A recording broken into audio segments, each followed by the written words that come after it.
Bonjour et bonsoir à tous, bienvenue sur Monthly Liquid. Aujourd'hui vous allez découvrir la vraie histoire de la cigarette électronique. Alors si ce format de vidéo vous a plu, laissez un like, abonnez-vous et dites-moi dans les commentaires ce que vous en avez pensé. Bon visionnage.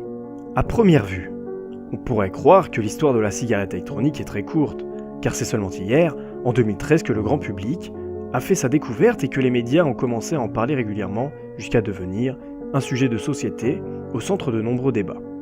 C'est à partir de 2009 que l'e-cigarette a fait sa première apparition significative, mais cependant modeste par rapport à la suite que l'on connaît. Les prémices d'une invention majeure se produisent souvent bien avant son véritable essor et l'adhésion massive du public. La cigarette électronique n'a pas échappé à la règle. Du temps était nécessaire pour que le concept initial atteigne une maturité suffisante, qu'un modèle économique viable puisse être imaginé, que l'industrialisation devienne possible et que la manière de communiquer soit efficace.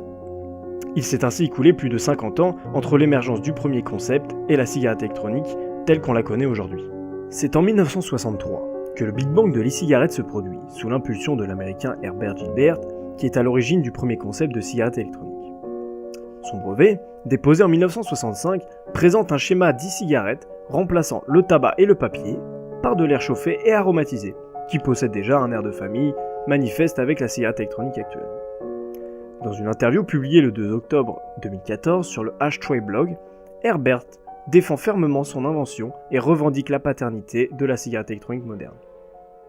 Cet inventeur en avance sur son temps n'est pourtant pas celui qui est considéré comme le père de la cigarette électronique, car son invention n'est, à l'époque, pas arrivée plus loin que le stade de prototype.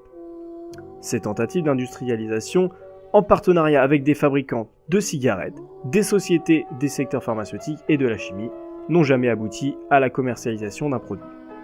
À la différence des cigarettes électroniques actuelles, son prototype ne produisait pas de vapeur. Étant donné la place prépondérante qu'occupe la gestuelle et l'aspect visuel de la fumée pour un fumeur, ce modèle n'aurait probablement pas gagné leur adhésion. Son brevet a fini par tomber dans le domaine public, bien avant l'essor de la cigarette électronique. Herbert Gilbert, ce soldat inconnu de la vape, ne tira donc aucun bénéfice de son invention. C'est seulement 40 ans plus tard que le premier dispositif destiné à simuler l'action de fumer est proposé au grand public.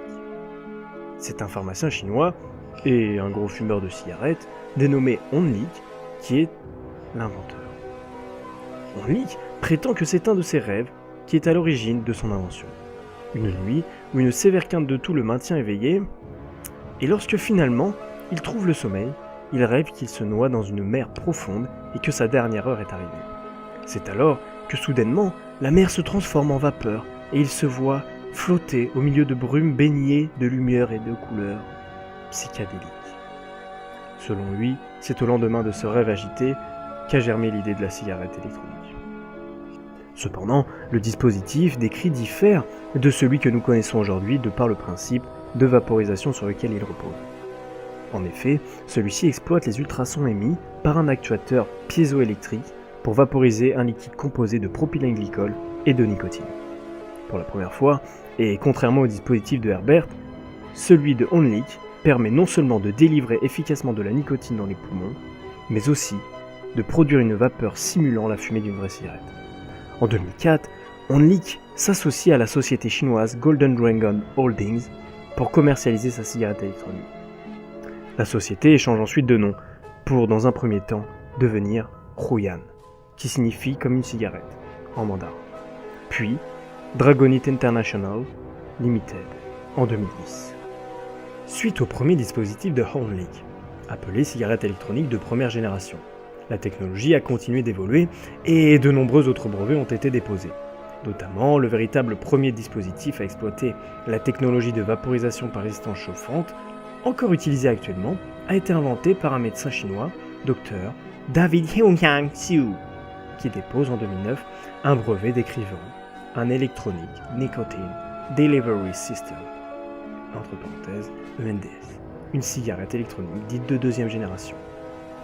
Parmi tous les inventeurs, dont le nom ont marqué l'histoire de la cigarette électronique, la paternité est néanmoins couramment attribuée à Onlik, probablement parce qu'il est le premier à avoir véritablement réussi à industrialiser son dispositif. Cependant, le sujet fait encore débat aujourd'hui dans le monde de la vape. De nos jours, les modèles de cigarettes électroniques ne cessent de se multiplier et de se perfectionner. L'histoire n'est probablement pas terminée et nul doute qu'elle sera encore alimentée par de nouvelles générations de cigarettes électroniques toujours plus performantes.